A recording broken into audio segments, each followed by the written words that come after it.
Thank you, Faye. It's wonderful to be here. This is, for a lot of us, this is like an old home week. I get to see a lot of faces that have been around aviation. And I'm really honored to have the panelists with me today. We're going to conduct this more as a roundtable discussion. But I've got Chris Hart, former NTSB. We worked together at the FAA. He was a member of the NTSB. He's a pilot. He's also a lawyer. Those are contradictions. But he also spent a good part of his time as the chairman of the NTSB. So welcome to Chris. Thank you very much. I also have from the Flight Safety Foundation, Dr. Hassan Hashidi, and he is the president and CEO of Flight Safety Foundation and brings so much to this discussion. So a warm welcome to the good doctor. Thank you. You know, Faye started us off talking a little bit, and it's very interesting when we talk about data. Data is sort of, you know, the root of a lot of analysis, and whether it's on the financial side or the safety side. And one of the things I was very pleased to help the FAA move more toward was the gathering of data that had been otherwise protected or treated as sovereign information or proprietary to individual carriers. And so much could be gained if people would just share the information. And what's interesting, especially with the two gentlemen that are here with me, the NTSB looks at the data from what happened, and Flight Safety looks at the data and says, let's make sure that never happens. And the FAA, through SIS and other programs, has assembled that data. There's a lot going on in the industry today that is different for a lot of us. We've recently seen with the MAX and the ODA process in particular, a lot of focus and a lot of interest has been shown in both the data and who when we design aircraft and when we use those aircraft, what processes do we use to build these aircraft and to what standards. And I think, as you're aware, the ODA process has been around a long time, and it's certainly used a lot more than just aircraft certification. If you're not familiar with the acronym, it's Organizational Delegation Authority, where the carriers are given, in some cases, or manufacturers in this particular case, are given the responsibility to take data, and they have the authority to design and implement new parts and procedures in their aircraft. On the other side of that equation, people say, well, gee whiz, you're just turning them loose. They can just do what they want. No, they can't. The FAA still establishes the criteria by which those ODA parameters must be met, and the FAA can walk in at any time. But we've got some folks here with a lot of background on this, and just specifically focusing on the ODA process, I'll start off with Chris. We've got a lot of focus, Chris, on the MAX, the whole MCAS system. And there's some other tentacles that hang off, but I'd love for you to expand a little bit on whether the pilot experience played a role in that. Was it an ODA? What does the NTSB historically look at in a situation like this? Well, thank you, Randy. I'd be happy to explore that. One of the reasons that we evolved to the ODA, it used to be designation of individuals. ODA is designation of organization. One of the reasons it evolved to that was because the regulator, and this isn't just an FAA, U.S. problem, this is a worldwide problem. The regulator couldn't keep up with the new technologies and have the front forward leading technologies at the FAA because the industry couldn't be there much more. So that's where they were likely to be. So the FAA was suffering from lack of that capability to be able to adequately deal with some of these issues and the new technology. And that's why Congress pushed it. When we see Congress beating up on the FAA about why are you delegating so much, let's look back at, actually Congress pushed this. So let's remember that they were lobbied, that it took the FAA so long to get these airplanes certificated that there was a push for it, and part of the reason they were having so much difficulty was because they didn't have that expertise on board. And that's not blaming the FAA, that's just a worldwide phenomenon that the government can't afford to keep, to draw these people away from industry and keep them, and so that led to the ODA. So one of the things we're looking at, of course, in the 737 MAX situation is the ODA situation, and we are not making recommendations about whether ODA is a good idea or not, but we are noticing that this particular application of the ODA created some bureaucracies and some difficulties in communications that caused the communication to be compromised in a way that the FAA, for example, wasn't as aware as it should have been of the evolution of MCAS from a relatively benign system to a much more aggressive system. So the ODA is a worldwide phenomenon, and it's going to be necessary as the technologies improve, but we're trying to figure out in this instance what went wrong so that the next time a complicated technology comes for certification, we won't have these kinds of problems that we had before. Yeah, thank you for the insights. I think we heard at the time Acting Administrator Elwell make the comment that the FAA currently has about 1,300 engineers. Boeing has 40,000. There's no way that you could design state-of-the-art equipment and then rely on the engineers at the FAA. By the way, if you hired that many, there would be more people in the engineering section than everybody currently employed at the FAA, so it would become a large machine. And the ODA extends to other things. Yes. Think about a lot of the airlines in here, you have check pilots, they give check rides. I used the example recently in a hearing where I think Delta has 16,000 pilots. Let's just assume they get 2 check rides a year. That's a lot of inspectors, but we do it with the carrier's pilots, and the FAA is currently allowed to come in and check those pilots doing the checks. They do the same in maintenance, they do it everywhere. So it's a process. The industry's been evolving, as we all know, for 100 years, and this is a process that will also evolve. Well, let me turn to you, Doc.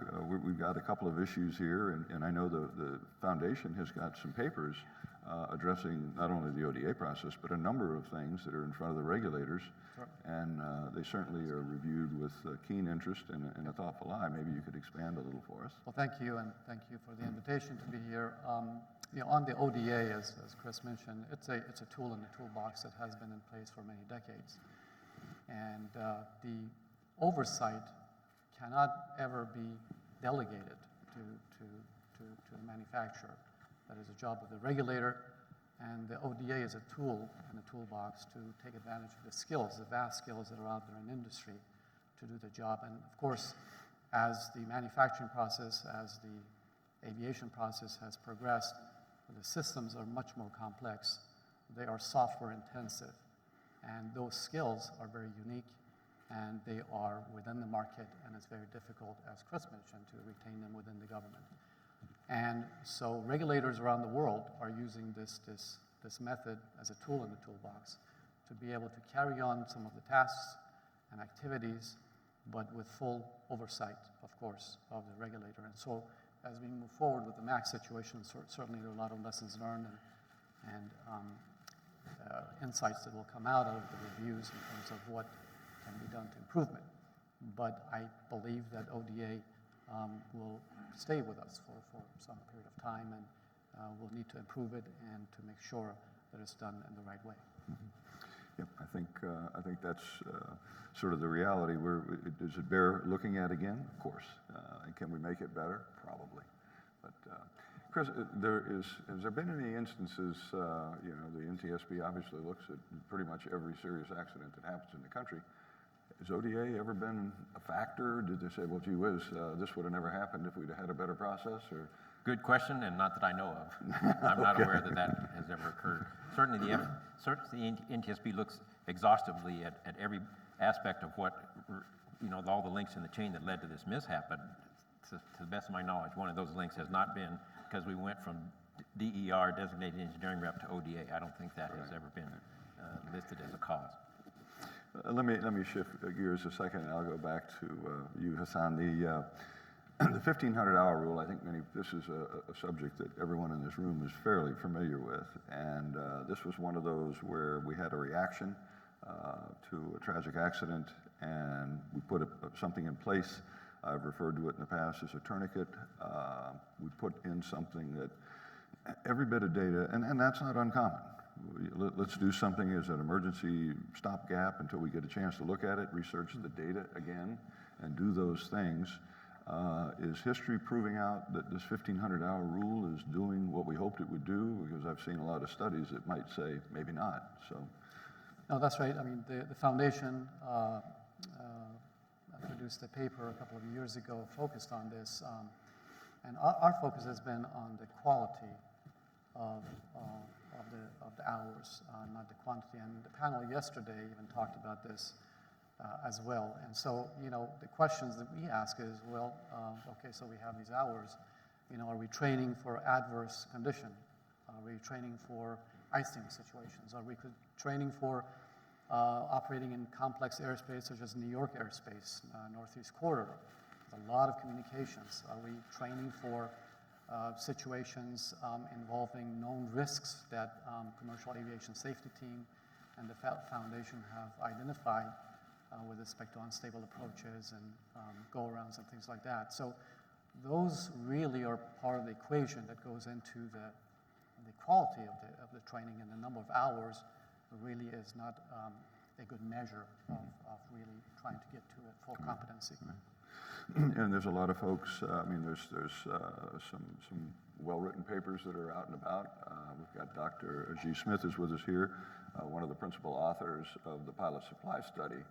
And they draw a very bright line between the quality of the training and the quantity of training, and that makes a big difference. Chris, I know you've had some thoughts too on the pipeline. We clearly, some changes have happened in the industry. I know when I started in this industry, pretty much every pilot I ever flew with, more than likely either flew in the Korean War or World War II. I'm dating myself slightly. But later generations, we had the Vietnam era pilots trained. We trained, some 30+ thousand a year. That got an impact on what? Well, I've given a lot of presentations about my personal concern that we are losing that formerly rich, robust pipeline of military trained pilots, and we'll never see it again. And again, that's not a question of quantity of time, that's a question of quality of time, just like you've heard already. And so I'm seeing some, for example, the Kogan pilots, both of them had more than 1,500 hours, by the way, so that's kind of the footnote about, gee, why did that accident lead to this requirement to have more than 1,500 hours? But I'm looking at the pilots who decided they were going to play with this airplane that they were ferrying and go to 41,000 feet because they've never been there before, because in this CRJ, their stage lengths are typically too short to ever go there, and plus they're too heavy to go there. So they're ferrying an airplane, just the two of them. So they're playing with this as a toy. That's something that military trained pilots typically, there's a bell curve, so there are good ones and bad ones, but typically we wouldn't see that kind of non-disciplined activity playing with this as a toy. We wouldn't see people taking off from runways that don't have, at night, that don't have runway lights, instead of, asking, hey, why am I not seeing lights here? Because you're on the wrong runway. That's the kind of thing that we wouldn't see typically. Again, it's two bell curves. The bell curves aren't co-located. That's really the problem. The civilian trained bell curve and the military trained bell curve are not co-located, and that's why I'm glad to see these lift type programs that are looking for a civilian substitute for that loss of that that world-class military training that we were so used to for so many decades. Mm-hmm. And that training, I think one of the things that both the studies that I've read and the data would suggest and support by flight safety is what we should be looking at is not the amount of flight time that we're going to require, but what is the training we're going to require? What should every pilot be exposed to before they climb into, whether it's a regional carrier or an Airbus 380, what should they have been exposed to in terms of every emergency, every possible scenario that they could be exposed to? And I think that's where the changes may well come. One of the things, typically panels, we rattle along, and when there's like 30 seconds left, we say, do we have any questions? And, nobody has enough time. I'm going to stop right here for a second. We've covered a couple of things real quick. Any questions or any comments that anybody would like to add to the panel or have us expand on what we've talked about, the pilot training and the FOQ at this point?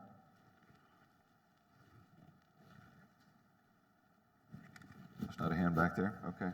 Because this goes like for 4 more minutes. Yes, please.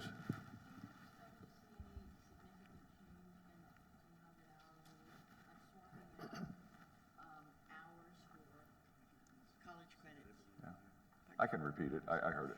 Any chance that you'd swap out some of the program of the hours for other kinds of experience for pilots?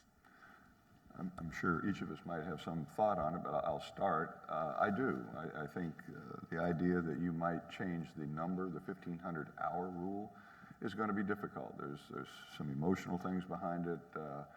people, Congress is sort of, and several senators have their sort of signature on it, and they're going to stay with it. But that doesn't mean that with data that you couldn't say exchangeable for the last 500 hours might be a program of intense mentoring and instruction. I asked or answered a question from a senator who asked me point blank when they were passing this. He asked me point blank, did I actually believe that a pilot with 500 hours who then went and got another 1,000 wouldn't be a better pilot? And my answer to him was 1,000 hours doing what? And I think that's the essence. So if we can prove that we can have a better trained pilot with a different training syllabus and exposure, maybe more sim time, things like that, I think you're going to see the agencies and so forth agree that you can reduce the amount of time with an alternative means of compliance with a different course study. But I'll defer to either one of you who would like to add on to that. Well, let's just take a concrete example. Air France 447 was such a textbook example of how complex automation can be in ways that we need to address. So, for example, those pilots had never flown that airplane manually at cruise altitude. And as the pilots here know, it's much different to fly an airplane manually at cruise than it is low altitudes, takeoff and landing. They had never flown that airplane manually before at cruise altitude. So all of a sudden, their autopilot quits, and now they're doing something they've never done before for the first time in IMC with 250 passengers behind them at night in turbulence. That's an example of quality, not quantity of training. They had also never seen loss of airspeed information in cruise before in the sim. If they had seen it in the sim and seen what the error messages were that would come up when you lose airspeed information in cruise, they would know, okay, answer to this was easy, pitch and power, and we'll be out of it. But they had never seen that before. So that goes to quality and not quantity. If they're flying, pulling banners on a beach for 1,500 hours, they're not going to learn about flying at high altitude at cruise. They're not going to learn about what happens when you lose airspeed information at cruise. So it's not emphasized. Once again, it's not quality, it's not quantity, it's quality that counts. Hassan? Well, from the foundation perspective, we're taking an international perspective on this. That is our footprint. And, if you look at some of these forecasts, for example, in Asia Pacific, you're looking at 270,000 new pilots needed in the next 10 years. Where are they going to come from? How are they going to get trained? And understand really all the safety aspects. So this is what we're looking at. One of the things we are doing now is are submitting a working paper to ICAO on this very issue. In fact, RAA had a hand in reviewing that and helping us to shape it. Thank you very much, Faye and team.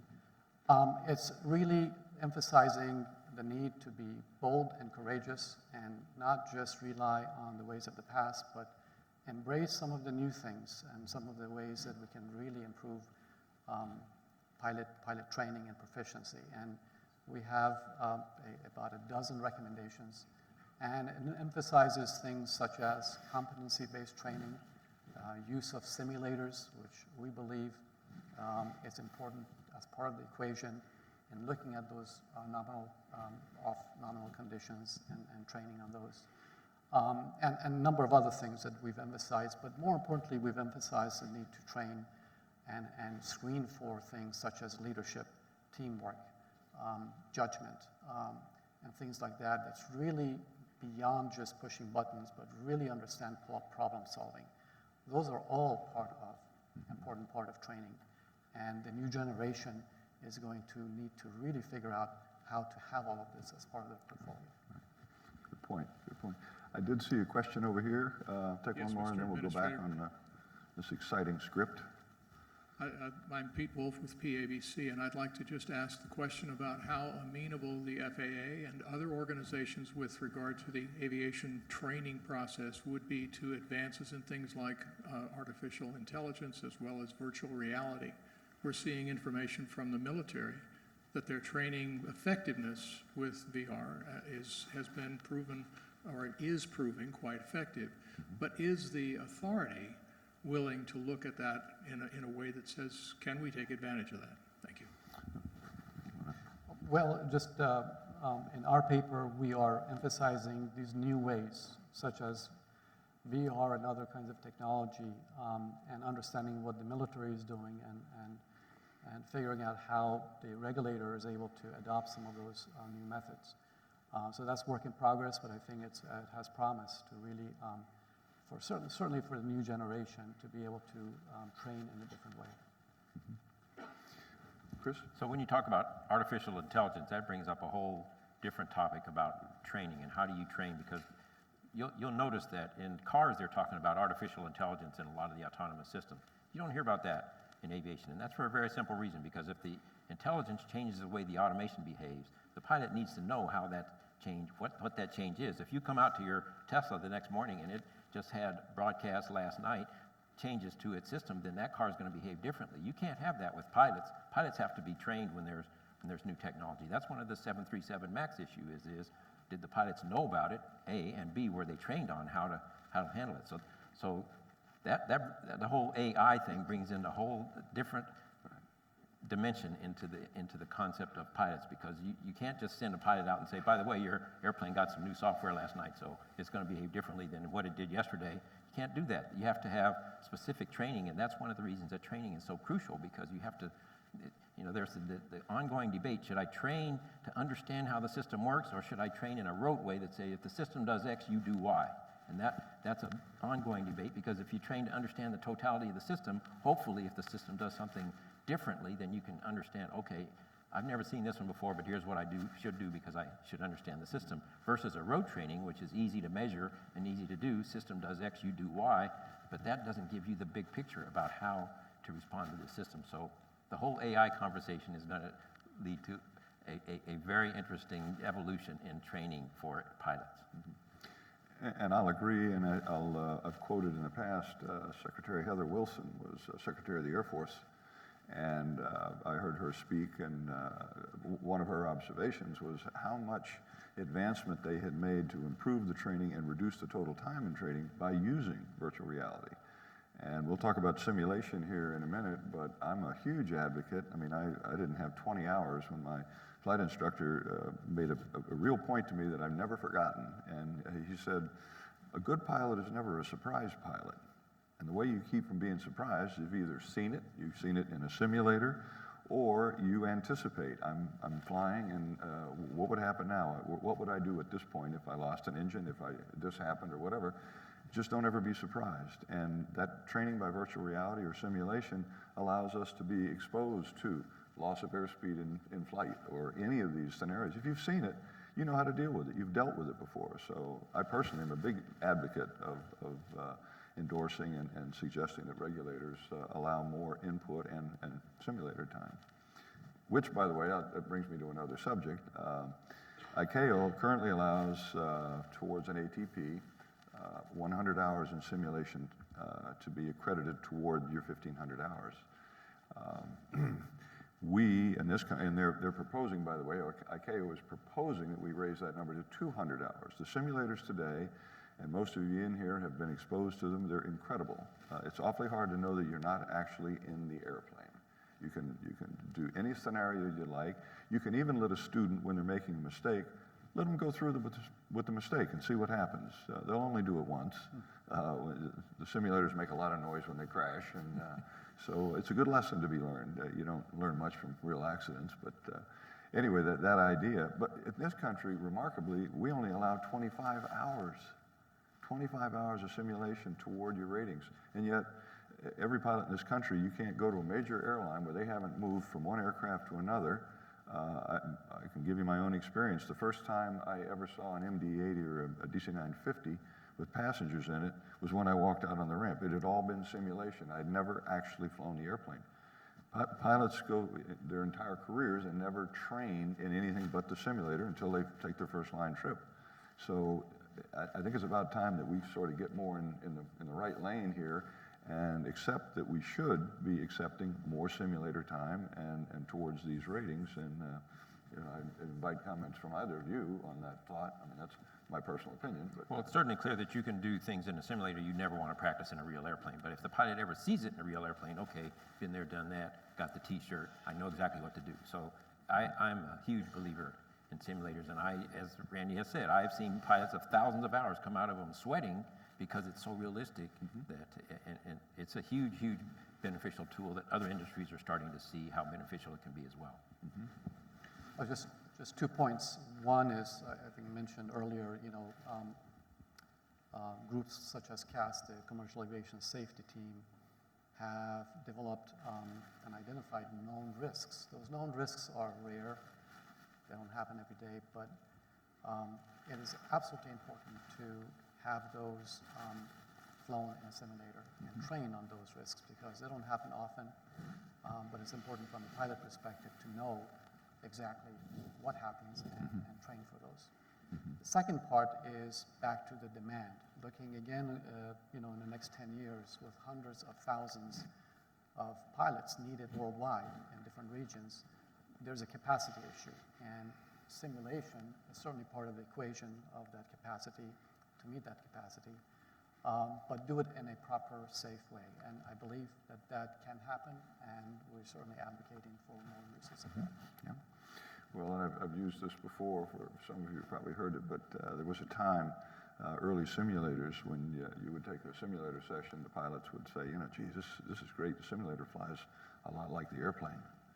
And nowadays, you get in the airplane, and you go, wow, this thing flies just like the simulator, So we've come a long ways in simulation today. So. And the other side of the coin is that at the NDSB, I can't tell you how many accidents we investigated because they were practicing things in the real airplane, and usually this means they're doing it at night because the airplane's in revenue service in the daytime, so they're doing it at night, no horizon, and practicing all kinds of hazardous things like failed gyros and things that they used to have in the old days. And we did more accidents than I care to admit of actual practicing it in a real airplane.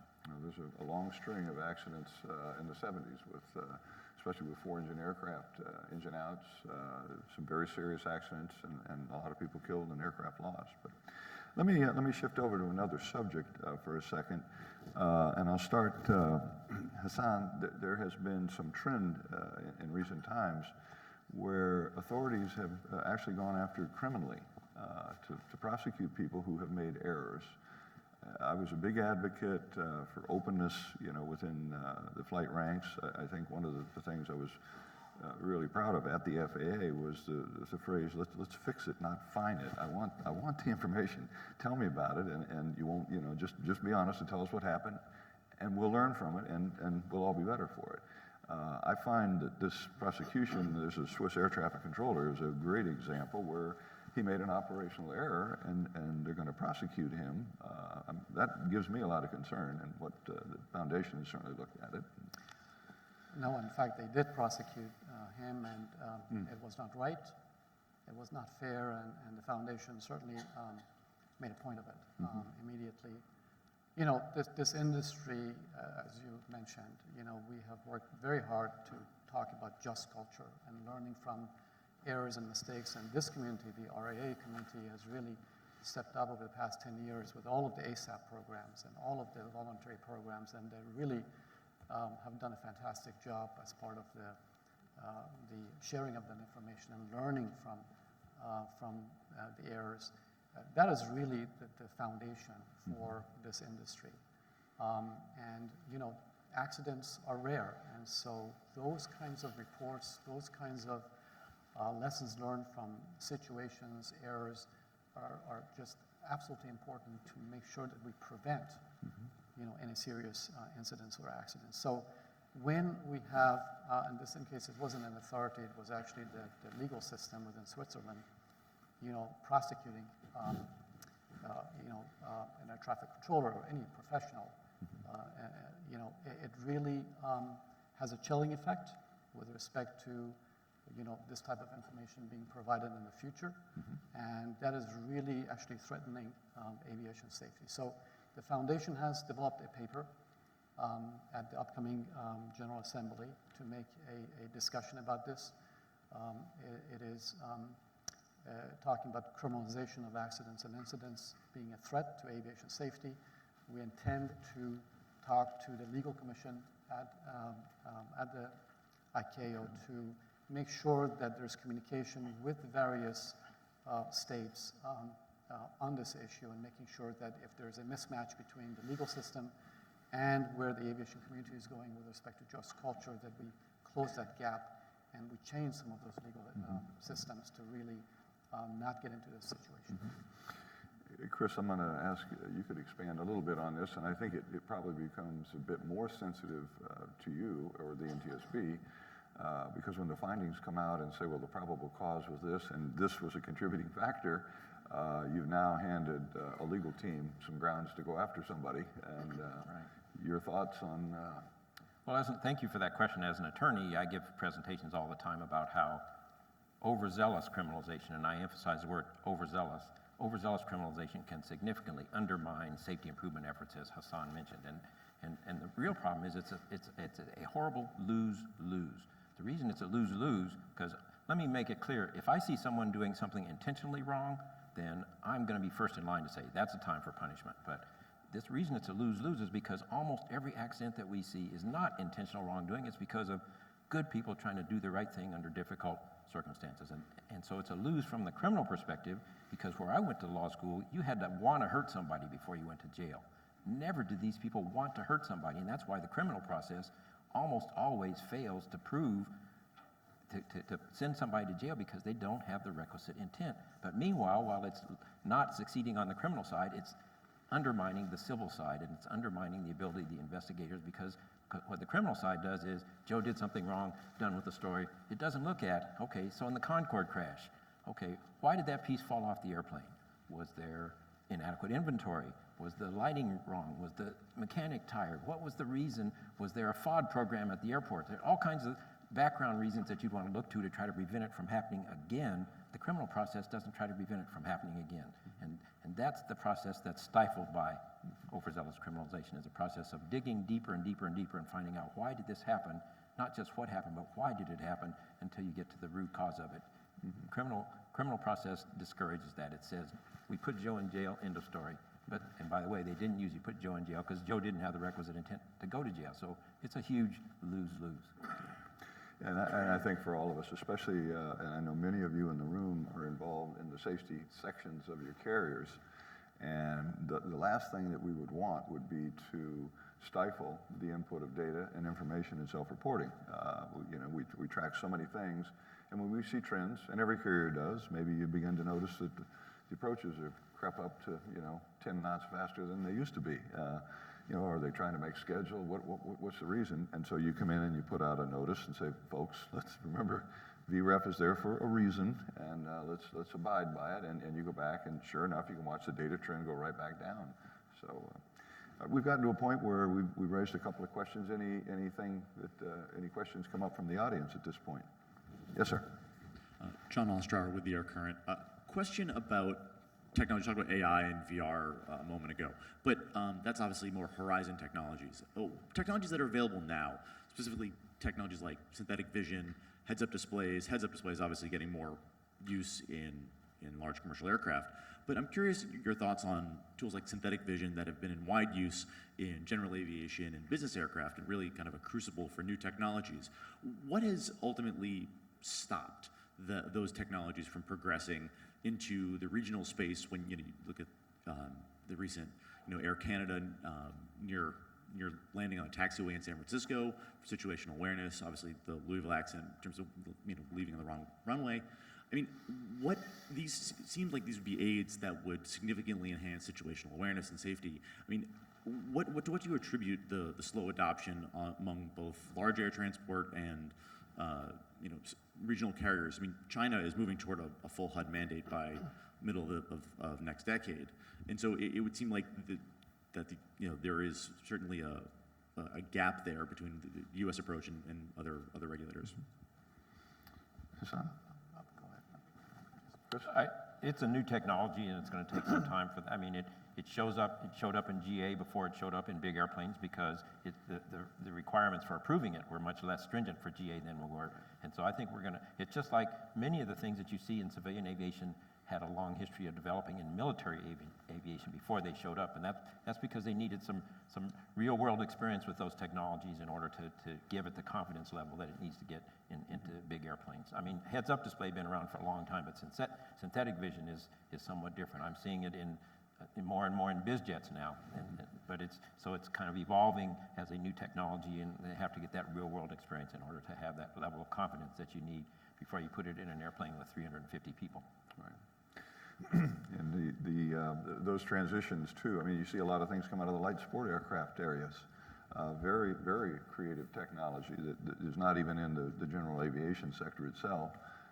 Other things, I remember one of the carriers, they went into, there's an infrared system that allows you to have a display, and a heads-up display with all the infrared.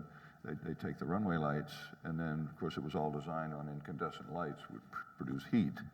And of course, the FAA decided to save some money and put in all LED lights, so it doesn't work anymore. So you have to be careful how these things overlap and so forth. It's a great question. Anything else? And we've got other ones to chat about. We're looking at the bright lights here. I guess one of the things, we've talked about some things that the NTSB might find, and this is an ongoing piece. The foundation might recommend some changes to be made to the FAA. The NTSB has a wonderful list of the top 20 things that they'd like the FAA to focus on. And if you're at the FAA, you take a lot of heat because you didn't implement all those things. The foundation suggested it. It was backed up by a recommendation by the NTSB. But everybody seems to forget that the FAA has to go through another little group called the OMB and prove that everything that you're going to do is going to have a cost-benefit analysis. And the poster child I use, and if you've ever heard me on this subject or soapbox before, child seats in aircraft has been on the top 10 list of the NTSB for at least 15 years. But the reality is there's never been a child killed in a crash that would have been survivable had they been in a child seat. And it costs tens of millions of dollars to make airlines equipped for that. And we know we would never get it through the NTSB, so the FAA has never even tried to decide it. But somewhere there's a line in there, and I've certainly argued with a few cases. A good example would be when cargo pilots were exempted from flight duty time. Same airplane, same airspace, but the OMB said there's just no cost benefit, and the carriers, there's only 2 pilots on the aircraft. If you lost a 777, you'd only lose 2. If United lost one, you'd lose 285 people. So there's a cost benefit over here, but not over here, which that might sound good, but unless you're one of those 2 pilots in that, cargo airplane. But NTSB, your thoughts on what can we, how do we shorten that gap? Well, that's interesting that you picked the example of child safety seats, because when I was at the NTSB, we did not criticize the FAA for not putting in child safety seats. A, for the reason that Randy mentioned, but B, because we knew it was above their pay grade because it had to go to OMB, and that's one of the benefits of having the NTSB have a different perspective than the FAA is the NTSB can't force anybody to spend any money. They can't require anybody to do anything. They can't force the expenditure of taxpayer money. So that's why what Congress wanted from the NTSB is what would you do if safety were your only consideration, which of course it never is. So they wanted that specific advice from the NTSB. If this were a safety-only situation, what would you do? The FAA has to look at safety plus, economics plus, a whole bunch of other things. And so that was intentional, and I think that created a healthy tension between us as the safety-only, the safety-only people versus the FAA as the people who have to look at the totality of the situation. That's why I'm not sitting too close to Randy, because the NTSB can't sit too close to the FAA. But so we recognize that. And, I mean, physics tells you you're not going to be able to hold a kid in your lap if you have a crash. Okay, so that's pretty simple. But then let's look at the operational reality of it that Randy mentioned, and so that's why you never heard me criticizing the FAA, because I knew it was unrealistic, and that's why I think the bigger picture solution is to have a 3-way conversation between the OMB, the regulator, and us as the investigator, and say we need to improve this process because the process isn't doing what it's supposed to do. We can have better government if we can improve that process, but I was never able to get that conversation started. Well, it's a good observation. And I know the foundation has thoughts in the same regard, and So- I like the open conversation idea, better understanding. That's definitely good. And what I think, Randy, you're talking about is a mandate situation or a regulation. But let's step back and look at the work over the past 25 years of the Commercial Aviation Safety Team and the portfolio that they managed over these past 2 plus decades. And the work that they did was really a collaborative government industry approach where they are looking in a transparent way at the data, the risks that are out there, with respect to some leading sort of indicators of what the risks may be, and collaboratively analyzing those risks and deciding what type of solutions and investment would be needed, and then adopting those solutions and implementing them. The CAS has been doing this, and those strategies by voluntary adoption by manufacturers, whether it's training, whether it's use of simulation or other types of tools, are much faster, they're cheaper, and there's buy-in from the community in terms of, yes, those are the risks, and yes, we're willing to commit to investments in these areas. And so I would just point to that success over the past 2 decades, reducing fatal accident rates by 80%, more than 80%, in 10 years. So I think that's part of the discussion as well, that there's a balance between certainly those things that need to be mandated and those things that can be voluntarily adopted by industry and agreed to with a business case behind it. Well, that's all food for thought, and I think dialogue is where we should be headed. We've only got a little bit of time left. I'm going to throw one quick one out. We had a panel up here. We talked about how the airline industry is growing. We've got anywhere from 3 to 5% annually over the next few years. But the drone traffic is predicted to be up by 25%. Are we introducing new risk? You've seen what a 4.5, 5-pound goose can do going through an engine. Imagine a 20-pound drone going through one or coming into the cockpit or anything. What have you guys, either side as the NTSB or the foundation, looked at drone interaction, and what can we do? Is it a risk? Should we really be, what can we do? Geofencing, all those things? Well, fortunately, I'm not an expert on that because we didn't see any collisions, but that's the real challenge. That's the concern, and we're all waiting. It's not a question of whether, it's a question of when, because sooner or later, some engine will ingest a drone, and some drone will go through the windscreen of a helicopter, and it's going to be a horrible result. But we hadn't seen that yet, and that's why I'm not an expert on it. Just to say that, like everybody else, I'm very concerned about people who are operating drones not knowing about the system in which they are doing this and not having understanding of what kind of risk they're creating, and sooner or later, that risk is going to produce a horrible result. Yeah, and the foundation is working in this area, some significant work. There is a UAS safety team that has been stood up, I think now 3 years, government industry, very much similar to the format of the CAST, and really looking at a number of issues, identifying risks and mitigations. And one of the things really for the hobby community is awareness of what the rules are, and communication, and working with the manufacturer to make sure that we can communicate those risks and rules to the novice users. And that's going to be important, and the foundation is involved in helping to do that. The other part, which is, you've seen in the news where you have a drone near an airport which basically shuts down the entire operation. You've seen it in the US and Europe and elsewhere. That's an issue, and one of the tools in the toolbox that's coming out is drone ID rule. That's FAA has been working on now for some time, and I think is imminent.